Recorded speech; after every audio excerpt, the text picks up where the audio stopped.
Good evening students. मैं आज आप लोगों के लिए लेके आई हूँ एक बहुत ही इंटरेस्टिंग टॉपिक जो बहुत अभी न्यूज़ में चल रहा है, आप देख भी रहे होंगे। वक्फ अमेंडमेंट बिल, जिसके अराउंड हमारे कॉन्स्टिट्यूशन के अंदर दिए गए फंडामेंटल राइट्स आर्टिकल 14, आर्टिकल 25 जो हमें अपने किसी भी रिलीजन को प्रोपोगेट करने, उसका प्रचार प्रसार करने का अधिकार देता है। आर्टिकल 26 जो हमें अपने रिलीजियस मैटर्स को मैनेज करने का अधिकार देते हैं। ये सारी की सारी डिबेट्स इसके अराउंड चल रही हैं। इसके अलावा बहुत ऐसे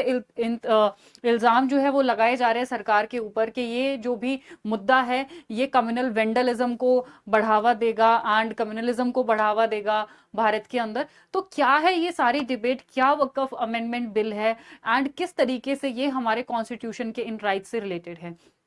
कल ही लोकसभा के अंदर जो है 288 वोट्स के साथ में ये बिल पास हुआ है और आज इसको राज्यसभा के अंदर रखा गया।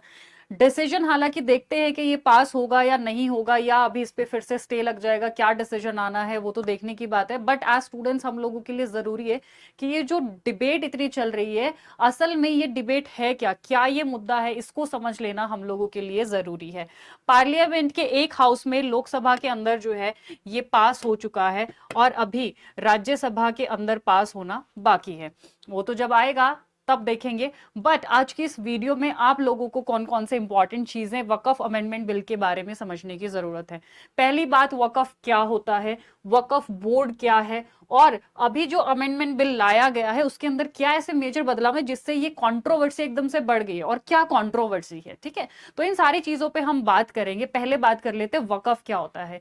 बेसिकली कोई भी इंसान जो है वो अपनी प्राइवेट प्रॉपर्टी हो, यानी कि चाहे चल या अचल, यानी कि आपकी चाहे कोई पैसे के फॉर्म में आपके पास में हो या कोई संपत्ति प्रॉपर्टी हो आपके पास में, जैसे जमीन जायदाद वगैरह हो गया, जब वो आप डोनेट कर देते हो किसी धार्मिक काम के लिए या किसी सोशल काम के लिए, तो उसको जो है वो वक्फ कहा जाता है। ये प्रैक्टिस बेसिकली इस्लाम के अंदर प्रैक्टिस की जाती है, इसका इस्लाम के अंदर ही प्रचलन है। ठीक है, अब दो तरीके के वकफ हो सकते हैं इस्लाम के अंदर। पहला होता है धार्मिक वकफ, जिसके अंदर मॉस्क यानी कि मदरसे वगैरह जो होते हैं, मस्जिद जो होती हैं, या कब्रगाह जो होगी, दरगाह होगी, उनके लिए इस प्राइवेट प्रॉपर्टी मतलब इस दान दी गई प्रॉपर्टी का इस्तेमाल किया जा सकता है। और दूसरा हो गया चैरिटेबल वकफ, जहां पे आप किसी अनाथालय बनाने के लिए, गरीबों के लिए हॉस्पिटल बनाने के लिए, या किसी इस तरीके के सामाजिक कार्य के लिए उस प्रॉपर्टी का इस्तेमाल कर सकते हो। बट इंपॉर्टेंट पॉइंट यहां ध्यान देने वाला ये है कि अगर एक बार आपने अपनी प्रॉपर्टी को डोनेट कर दिया किसी धार्मिक कार्य के लिए, तो आप उसको वापस नहीं ले सकते, एक चीज। दूसरा, there is a tradition in इस्लाम के जहां पे ऑरली इन चीजों का, जैसे इनका दस्तावेजीकरण जिसको बोला जाता है, यानी कि पेपर ऑन फॉर्मल इन चीजों का डॉक्यूमेंटेशन, ये प्रथा नहीं रही है वकफ के मामले में। ये बहुत बाद में ये प्रथा जो है वो आई है। बट इनिशियली ऑरल जो है इस चीज को डिक्लेयर कर दिया जाता था कि मैं अपनी प्रॉपर्टी दान में देता हूं। तो सबसे इंपॉर्टेंट है कि ये दस्तावेजीकरण पहले नहीं होता था, तो इससे रिलेटेड जो भी डिसीजंस लिए जाते हैं इसके डिस्प्यूट से रिलेटेड, या कौन सी प्रॉपर्टी वकफ के अंदर आएगी या नहीं आएगी, ये सारे जो है वो एक वकफ बोर्ड के द्वारा डिसीजंस लिए जाते हैं। अब देख लेते हैं कि व्हाट इज वकफ। आपको शायद समझ आ गया होगा कि वकफ बोर्ड क्या है। अब उसी के अंदर क्योंकि मेजर चेंजेस लाने की बात की गई है, सबसे पहले ये जो एक्ट है वकफ एक्ट 1954 के अंदर आया था, 1954 के अंदर, जिसमें दो लेवल पे, एक केंद्र सरकार में और एक मतलब सॉरी केंद्र के स्तर पे, और दूसरा जो है वो राज्य के स्तर पे बोर्ड बनाने की बात की गई, जिसको सेंटर पे अगर देखा जाए सेंट्रल वकफ काउंसिल जिसको बोला गया, जिसका फॉर्मेशन 1964 के अंदर हुआ था। एंड 1954 में राज्य स्तर पर ईच स्टेट में एक सेपरेट वकफ बोर्ड बनाया जाएगा। पहले इसके मेंबर्स जो है वो मुस्लिम कम्युनिटी के ही मेंबर्स हुआ करते थे। एक्चुअली करता क्या है, वकफ बोर्ड को जो है वो ऑल अक्रॉस इंडिया वकफ काउंसिल करता है कि जितने भी राज्य स्तर पे वकफ बोर्ड होंगे उनको सजेशंस और एडवाइस देता है कि कौन सी जमीन वकफ के अंदर आ सकती है, धार्मिक काम के लिए इस्तेमाल की जा सकती है, कौन सी नहीं की जा सकती है। ठीक है, तो ये उससे रिलेटेड सारी गाइडेंस देता है वकफ बोर्ड को भी एंड इवन गवर्नमेंट्स को भी। ठीक है, उससे रिलेटेड ये सारी देता है। अब इसके अंदर जो है वो बाद में चेंजेस किए गए, जैसे अभी जो चेंजेस आया है वो स्पेशली वकफ एक्ट 1995 में कुछ चेंजेस लाए गए हैं। तो इसमें दो बार चेंजेस हुए, 1995 में एंड 2013 के अंदर जो है वो कुछ चेंजेस आए। 1995 में क्या क्या कि वकफ बोर्ड जो है ये आपका चाहे स्टेट लेवल पे हो चाहे सेंट्रल लेवल पे, इसको एक्सटेंसिव पावर्स दे दी कि ये वकफ प्रॉपर्टी से रिलेटेड जो धार्मिक काम के लिए जो भी प्रॉपर्टी दी गई है, दान दी गई है, वो डिस्प्यूटेड है या नहीं है, या उससे रिलेटेड जो भी इशू है उसको डिसाइड करने का सारा रिस्पॉन्सिबिलिटी इस वक्फ बोर्ड को दे दिया। और इसके अंदर जो है वो सारे के सारे मुस्लिम कम्युनिटी के मेंबर्स होते थे। अब उससे रिलेटेड कोई भी अगर डिस्प्यूट हो जाता है, वो आपके हाई कोर्ट, सुप्रीम कोर्ट या डिस्ट्रिक्ट कोर्ट के अंदर नहीं जाएगा। उसके लिए जो है वो जो भी प्रॉपर्टी डिक्लेयर्ड एज वकफ कर दी गई है सेक्शन 6 ऑफ द 1995 एक्ट, यानी कि इस वकफ एक्ट 1995 के तहत उसको वकफ ट्रिब्यूनल जो है एक आपका शॉर्ट कोर्ट टाइप बना दिया गया, ये एक छोटा कोर्ट टाइप बना दिया गया, वकफ ट्रिब्यूनल जिसको कहा गया। तो ऐसे डिस्प्यूट से रिलेटेड जो भी मामले होंगे उनको आप अगर प्रॉपर्टी से, यानी कि कोई बाहर का बंदा अगर क्लेम करता है कि ये प्रॉपर्टी जो है वो वकफ के अंदर नहीं है, इस पे मेरा हक है, ठीक है, वो ऐसा कोई क्लेम करेगा तो वो आप उसको लेके कोर्ट में नहीं जा सकते हो, वो सारी की सारी जो है वो वकफ ट्रिब्यूनल डिक्लेयर करेगा। ठीक है, तो ये था वकफ बोर्ड। अब चेंजेस क्या क्या आए हैं, सबसे पहला जो ये वकफ काउंसिल है, इसके अंदर, इस बिल के अंदर कुछ चेंजेस सजेस्ट किए गए हैं। सबसे पहला कि इसके अंदर सिर्फ मुस्लिम मेंबर्स नहीं होंगे, नॉन मुस्लिम मेंबर्स भी काउंसिल के अंदर होंगे। ठीक है,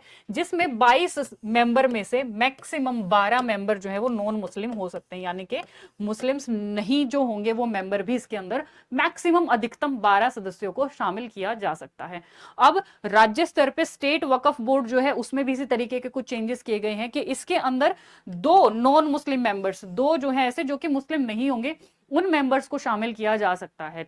ठीक है, और मतलब करना मैंडेटरी है, 2 तो होंगे ही होंगे, पर 11 में से 7 जो है वो नॉन मुस्लिम हो सकते हैं मैक्सिमम, अधिकतम, बट 2 तो इंक्लूड करना अनिवार्य बना दिया गया इसमें। ठीक है,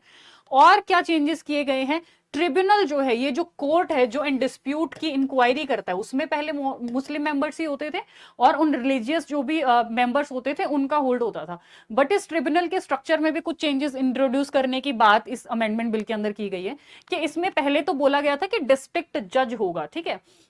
बट उसके बाद में ये जो ज्वाइंट सेक्रेटरी जो है वो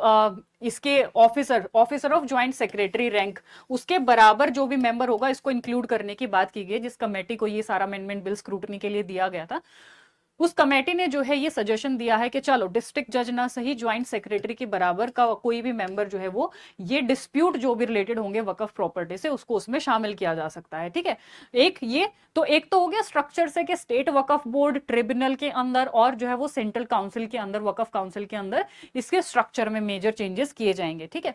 दूसरा, पहले ये था कि वकफ ट्रिब्यूनल ने जो भी डिसीजन दे दिया वकफ प्रॉपर्टी के ऊपर वो फाइनल माना जाएगा एंड उसको आप कहीं पे भी कोर्ट में चैलेंज नहीं कर सकते हो। बट अब इसको रिवर्स कर दिया गया है एंड इसको बोला गया है कि कोई भी डिसीजन जो वकफ ट्रिब्यूनल लेगा और कोई दूसरा बंदा आके क्लेम कर रहा है कि ये प्रॉपर्टी मेरी है, मालिकाना हक है या जो भी कुछ है, उसको स्क्रूटनी के लिए, जांच के लिए हाई कोर्ट में भेजा जा सकता है, उसको चैलेंज किया जा सकता है। तो अब कंप्लीट राइट जो है वो वकफ ट्रिब्यूनल का डिसीजन लेने का नहीं होगा, उसको चैलेंज किया जा सकता है अंदर। देन और क्या आया है इसके अंदर, वकफ बाय यूजर का जो कॉन्सेप्ट, यानी कि देखो ये कॉन्सेप्ट समझना बहुत इंपॉर्टेंट है बिकॉज मोस्ट डिस्प्यूटेड वन है। 1995 के अंदर वकफ बाय यूजर का प्रोविजन इंक्लूड किया गया था, बट अभी इस अमेंडमेंट बिल में जो है इस वकफ बाय यूजर प्रोविजन को वापस करने की बात की गई है। हुआ क्या था कि जहां ऐसी प्रॉपर्टी, क्योंकि इन पे दस्तावेजीकरण या डॉक्यूमेंटेशन होता नहीं था, मान लो कि कई सालों से किसी प्रॉपर्टी को जो है वो यूज किया जा रहा है धार्मिक काम के लिए एज वकफ प्रॉपर्टी के रूप में, तो ऐसा माना जाता था कि उस प्रॉपर्टी पे अब वकफ का मालिकाना हक हो गया, वकफ बोर्ड का मालिकाना हक हो गया है। परंतु अब इसको जो है इस अमेंडमेंट बिल के अंदर वापस कर लिया गया है कि उस पे अगर वो डिस्प्यूटेड लैंड है और कोई उस पे हक है और वो प्रूव हो जाता है कोर्ट के अंदर, तो उस पे वो हक जो है वो उसको दिया जा सकता है। ठीक है, तो वकफ बाय यूजर ऐसा नहीं है कि आप 5 साल से, 6 साल से, 10 साल से उसको धार्मिक काम के लिए यूज कर रहे हो तो वो उस पे वकफ बोर्ड का हक हो गया। तो एक इस प्रोविजन को खत्म कर दिया है कि अगर पहले की भी कोई ऐसे डिस्प्यूटेड लैंड है, उसका डॉक्यूमेंटेशन नहीं हुआ एंड किसी और के पास उसका हक है, क्लेम कर रहा है, तो उसको वापस दिया जा सकता है। ठीक है, तो ये प्रोविजन इसके अंदर खत्म कर दिया गया। दूसरा, every Waqf property must be registered. अब क्या बोला गया कि अगर ये बिल पास हो जाता है इन एनी केस, तो पहले वकफ के पास जितनी भी प्रॉपर्टी होती थी उसका डॉक्यूमेंटेशन नहीं होता था, बट अब जो है ये बिल अन केस पास हो जाता है तो 6 महीने के अंदर वकफ को अपना जो है वो प्रॉपर्टी का रजिस्ट्रेशन कराना होगा, उसका डॉक्यूमेंटेशन कराना होगा। 6 महीने के अंदर पूरा एक डाटाबेस क्रिएट किया जाएगा केंद्र स्तर पे एंड उसके अंदर, उस डाटाबेस के अंदर अगर कोई प्रॉपर्टी को गवर्नमेंट सरकारी प्रॉपर्टी पाया गया उसके अंदर, तो उसको पहले क्या होता था कि इसके वकफ बोर्ड का एक सर्वेक्षण अधिकारी होता होता था, जो डिसाइड करता था, मतलब किसी प्रॉपर्टी पे डिस्प्यूट है तो वो जाके देखता था कि वो प्रॉपर्टी सरकार के अंदर आती है, वक्फ प्रॉपर्टी है या मालिकाना हक है कि क्या है, वो देखता था। अब उसको हटा के जो है ये सारा का सारा अधिकार डिस्ट्रिक्ट कलेक्टर को देने की बात की जा रही है कि कोई भी प्रॉपर्टी है जो डाटाबेस क्रिएट किया जाएगा, इसके अंदर सरकारी प्रॉपर्टी अगर अपीयर हो जाती है तो ये डिसाइड करने के लिए कि वो सरकारी प्रॉपर्टी है या वो वक्फ की प्रॉपर्टी है, इसको देखने के लिए वो अब वक्फ बोर्ड का सर्वेक्षण अधिकारी नहीं आएगा, अब डिस्ट्रिक्ट कलेक्टर के पास ये अधिकार दे दिया गया है। तो बेसिकली वो रिलीजियस जो अधिकारी थे, रिलीजियस मेंबर्स जो थे, उनके अधिकार को लेके अब ये सारा मेजर मेजर मोटा मोटा देखा जाए तो सरकार के पास ये सारा अधिकार आ गया है। ठीक है, दूसरा ये बोला गया कि if Waqf property is not registered on the portal, अगर किसी प्राइवेट प्रॉपर्टी को रजिस्टर नहीं किया गया इस पोर्टल पे, इस डाटाबेस में रजिस्टर नहीं किया गया, तो उसको अप्रोच करने का जो अधिकार है विल बी फोर्टिफाइड, यानी कि उस पर अगर कोई केस हो जाता है, right to approach court in case of encroachment, उस पर कोई डिस्प्यूट हो जाता है तो उसको कोर्ट में प्रतिबंधित, मतलब आपने रजिस्टर नहीं किया, ये तो वक्फ बोर्ड की गलती है ना, आपको बोला गया कि 6 महीने के अंदर रजिस्टर करो, आपने रजिस्टर नहीं किया और उस पर कोई और क्लेम करने लग जाता है, फिर आप उसको प्रॉपर्टी के डिस्प्यूट को लेके कोर्ट में भी नहीं जा सकते हो, ये तक प्रतिबंध जो है वो कर दिया गया है। उसके अलावा क्रिएशन ऑफ वकफ, वकफ अब देने का भी अधिकार होता है कि कौन कौन वकफ दे सकता है, यानी कि धार्मिक प्रॉपर्टी दे सकता है। ठीक है, इसके अंदर कोई भी इस्लाम को 5 साल से फॉलो करता हो, वो कोई भी नागरिक जो है वो अपना इस्लाम को जो 5 साल से फॉलो करता हो, अपनी किसी भी प्राइवेट प्रॉपर्टी को डिक्लेयर कर सकता है कि मैं इसको दान में दे रहा हूं धार्मिक कार्य के लिए, बट उसके पास उस प्रॉपर्टी का मालिकाना हक होना चाहिए। ऐसा नहीं कि किसी और की उठा के डिक्लेयर कर दिया ऑरली, बट उसके पास उसका मालिकाना हक होना चाहिए। एंड अगर ये पास हो जाता है तो उसका प्रॉपर डॉक्यूमेंटेशन आगे इन फ्यूचर में हुआ करेगा। ठीक है, दूसरा, पहले क्या होता था, वकफ थ्रू हायर्स, मान लो कोई पिता है और उसका मतलब बेटा एक्सपायर हो गया या बेटा है ही नहीं, कोई हायर करने वाला नहीं है, तो महिलाओं को उस प्रॉपर्टी के मालिकाना हक से दूर रखा जाता था इस्लाम के अंदर। बट अब जो है ये हो गया कि अगर मान लो घर में फीमेल है, कोई भी हायर नहीं है तो अलग बात है, बट फीमेल है, मेल हायर नहीं है, तो वो प्रॉपर्टी जो है वो फीमेल के पास जाएगी एंड ये फीमेल का हक होगा। ठीक है, और एक इंपॉर्टेंट प्रोविजन इसके अंदर ये दिया गया है कि अगर ये बिल पास हो जाता है, इससे पहले की जो भी वकफ प्रॉपर्टी होगी उसके ऊपर अगर कोई डिस्प्यूट हो जाता है तभी वो केस कोर्ट के अंदर जाएगा, अदरवाइज अगर डिस्प्यूट नहीं होता है तब वो नहीं जाएगा। मतलब पहले वाले के जो भी अमेंडमेंट आने से पहले, लागू होने से पहले ये एक्ट, अगर है कोई भी प्रॉपर्टी वकफ बोर्ड के पास में, उन पे डिस्प्यूट आ जाएगा तभी वो कोर्ट के पास जाएंगे, अगर डिस्प्यूट राइज नहीं होता है तो वो नहीं जाएंगे। बट इसके बाद, लागू होने के बाद आने वाले जितने भी केसेस होंगे वकफ प्रॉपर्टी के, वो सारे जो है वो कोर्ट के अंदर डील किए जा सकते हैं विदाउट एनी, मतलब उनका डॉक्यूमेंटेशन होना पक्का है, उनका तो कराना ही कराना पड़ेगा। ठीक है, अब इसके ऊपर जो है वो कंट्रोवर्सी क्या है कि एक तो ये चीज के अभी जो मैंने आर्टिकल्स आप लोगों को बताए थे, आर्टिकल 25 फंडामेंटल राइट्स जो ये बोलता है कि आप अपने धर्म का प्रचार प्रसार कर सकते हो, आर्टिकल 26 जो ये आपको बोलता है कि आप अपने रिलीजियस मैटर्स को मैनेज कर सकते हो।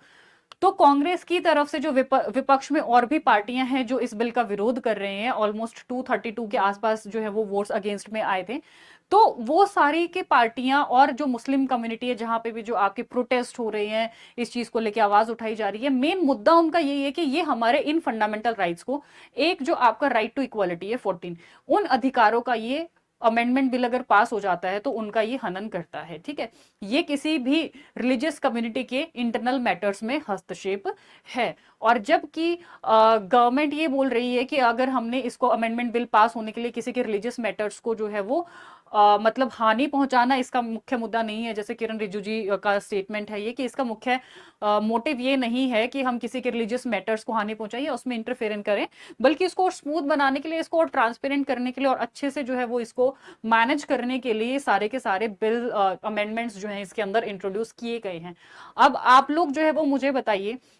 कि अगर आज ये राज्यसभा के अंदर पास हो जाता है ये बिल, तो आप लोगों का इस पे क्या से है कि ये अमेंडमेंट बिल कितना इंक्लूसिव है, कितना ट्रांसपेरेंट है, या ये बायस्ड है, ये बिल किसी रिलीजियस कम्युनिटी को हार्म पहुंचा रहा है। स्टूडेंट्स, एज स्टूडेंट आप लोगों का इसके ऊपर क्या से है, बीइंग न्यूट्रल। ठीक है, तो ये आप लोग मुझे कमेंट सेक्शन में बताएंगे। एंड ऐसे ही और वीडियोस देखने के लिए मेरे टेलीग्राम ग्रुप को आप ज्वाइन कर सकते हैं, Kiran ma'am text book Telegram group का चैनल है। एंड ये मेरी फ्री यूट्यूब क्लासेस की टाइमिंग है 6 बजे ट्यूसडे, थर्सडे, सैटरडे मैं यूट्यूब पे क्लासेस लेती हूँ, एंड 6 बजे वेडनेसडे थर्सडे फ्राइडे मैं ऐप के ऊपर क्लासेस लेती हूँ। जिसने चैनल को सब्सक्राइब नहीं किया प्लीज सब्सक्राइब कर लीजिए, एंड ऐप को डाउनलोड नहीं किया है तो ऐप को डाउनलोड कर लीजिए। Thank you so much. ऐसे ही और वीडियोस देखने के लिए प्लीज लाइक द वीडियो।